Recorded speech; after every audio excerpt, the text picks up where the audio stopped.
Bonjour, je m'appelle Catherine Chalut, je suis l'alliée des Français de par le monde qui désirent être accompagnés face à des difficultés, soit de langage oral, soit de langage écrit, d'un membre de la famille. Je voulais revenir dans cette vidéo aujourd'hui sur le sujet du bilan orthophonique. Récemment, je vous ai exprimé comment je considérais le bilan orthophonique étant cette première rencontre primordiale avec l'enfant dans laquelle j'allais trouver et chercher cette voie d'accès à cet enfant-là qui est en face de moi et comment j'allais montrer à l'enfant tout ce qu'il savait faire autant que reconnaître ce pourquoi il y avait un petit peu plus de difficultés et vraiment balancer les deux pour que l'enfant ressorte de ce bilan orthophonique avec un soulagement et avec espoir de ce qui allait être mis en place dans cette nouvelle équipe qui est l'enfant, l'orthophoniste et sa famille dans ma manière de procéder et dans la manière dont je conçois mes accompagnements. Alors, pourquoi revenir sur ce bilan orthophonique? Simplement parce que je voulais faire une petite parenthèse sur ce qu'est le bilan orthophonique en milieu bilingue.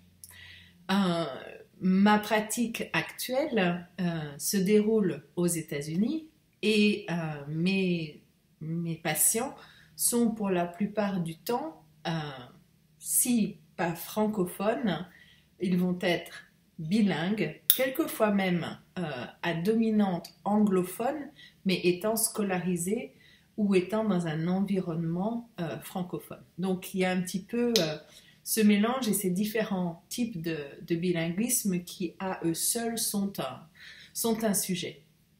Donc le bilan orthophonique en milieu bilingue, qu'est-ce qui le diffère du bilan orthophonique que l'on va faire de manière classique en France?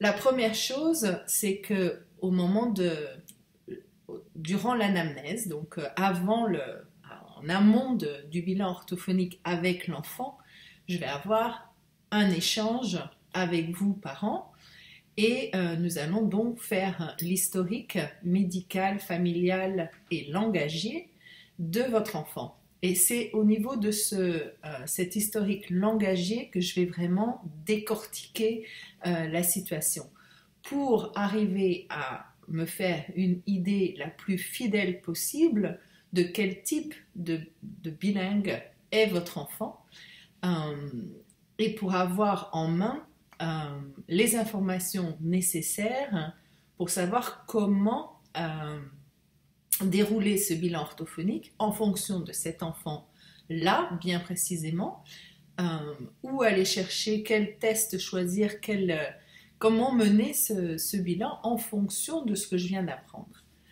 Maintenant, ça c'est une première chose. La deuxième chose, c'est que durant le bilan orthophonique en soi, durant la passation, il est entendu que même si ma pratique est en langue française, je suis bilingue, je suis même trilingue, je vais laisser la place à ce qu'on appelle le translangage, c'est-à-dire qu'il va y avoir un échange le plus naturel possible avec l'enfant qui va laisser place aussi bien à la langue française qu'à la langue anglaise, qu'à la langue dominante de l'enfant, espagnole si telle est. Je vais donc, moi, faire mes tests et faire mes conclusions par rapport à la langue française, mais je vais prendre en considération ce que je connais de ces langues. Je vais prendre en considération ce que l'enfant bilingue, trilingue a de différent. Et je vais aussi proposer des épreuves qui vont être adaptées au bilinguisme de l'enfant. Donc tout ça, c'est vraiment important de savoir que la pratique de ce bilan orthophonique en milieu bilingue est quand même différente, demande une certaine expérience et une certaine réflexion pour la mener à bien sans tirer des conclusions hâtives qui peuvent être non seulement erronée, mais qui plus est parfois dangereuse dans la manière de diagnostiquer les difficultés. Voilà. Alors, autre chose, en plus de l'anamnèse menée avec vraiment cet historique langagier bien précis, en plus de la passation et du choix des épreuves pour l'enfant bilingue avec la possibilité d'avoir donc le translangage qui existe dans l'échange, le code switching est accepté. Il y a une dernière chose que je voulais souligner et que souvent les familles me demandent. C'est mais en quelle langue doit-on faire passer le bilan orthophonique quand on voit que notre enfant a soit des difficultés à s'exprimer, soit des difficultés au niveau scolaire. Or, la réponse, elle n'est pas aussi noir et blanc qu'on l'aimerait peut-être. Elle est plus dans des nuances de gris, puisque tout va dépendre de la situation de chacun, de 1, de 2, du type de bilinguisme que présente l'enfant, et de 3, de la situation scolaire dans laquelle il est. Donc, pour simplifier les choses, admettons que vous êtes une famille française, que vous êtes en enseignement français, il est entendu que même s'il y a des cours d'anglais et que vous vivez à l'étranger, aux États-Unis par exemple, votre bilan orthophonique d'office semble évident qu'il va se dérouler en langue française. Maintenant, vous êtes une famille bilingue, de parents de cultures et de langues différentes. Votre enfant, sa langue dominante est le français. On va avoir tendance à vous dire, le bilan se fait en français. Oui, mais si votre enfant est scolarisé dans une école américaine, il sera peut-être bon aussi de faire le bilan dans la langue de scolarisation. Même chose dans la situation inverse. Vous êtes une famille soit bilingue, soit plutôt anglophone. Votre enfant, sa langue dominante, c'est l'anglais. Est-ce qu'il faut faire le bilan orthophonique en anglais? Sans aucun doute, au niveau de la langue, il faudrait avoir des informations, mais votre enfant, il est scolarisé en langue française. Tous ces apprentissages se font dans la langue de scolarisation.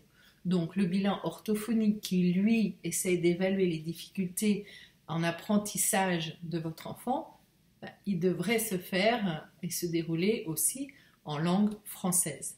Donc, souvent, on en arrive à faire, moi je dirais que la plupart du temps dans mon expérience des enfants bilingues, on fait plus souvent le bilan orthophonique dans la langue de scolarisation, plus encore que dans la langue dominante de l'enfant. Ça, c'est pour les enfants d'âge scolaire. Maintenant, pour les petits, il est entendu que vous allez faire le bilan orthophonique dans la langue dominante de l'enfant. Maintenant, encore une fois, encore faut-il savoir quelle est cette langue dominante, ce qui n'est pas toujours évident quand les enfants sont tout petits. Donc, ça va dépendre à ce moment-là du milieu familial, de la langue dominante dans le milieu familial. Donc, comme vous pouvez le voir, les cas de figure deviennent très multiples et c'est important d'en parler. Par exemple, en séance rencontre, quand vous m'exprimez ce qui vous tracasse, de manière à ce que je puisse vous dire, oui, soit en effet c'est un bilan orthophonique de langue française qui semble adapté, soit non, faisons le bilan orthophonique en langue anglaise, et auquel cas je vous donne des références où vous en avez de votre côté par l'école, etc. Donc ça me semble un point important à souligner.